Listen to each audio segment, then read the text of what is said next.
নগরে আগুন লাগলে দেবালয় রক্ষা পাবে কিভাবে? ইরান যুদ্ধের প্রভাবে ঠিক তেমনই অবস্থা বিশ্ববাজারে। জ্বালানি স্বর্ণ যখন পার করছে দাম বৃদ্ধির সোনালী সময়, তখন পিছিয়ে নেই বিশ্বের সবচেয়ে দামি মুদ্রা ক্রিপ্টোকারেন্সিও।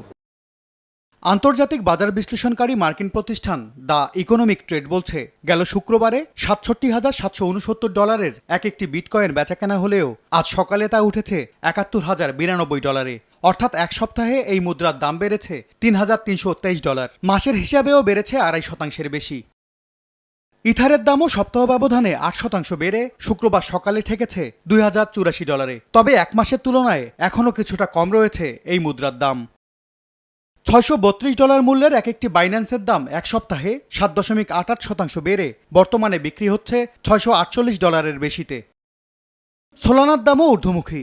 বর্তমানে এই ক্রিপ্টো মুদ্রা বিক্রি হচ্ছে প্রায় $৮৮.৫ এক সপ্তাহে প্রায় ৮ আর এক মাসে 1% কাছাকাছি বেড়েছে সোলানার দাম। এম এস আরিফিন, সময় সংবাদ।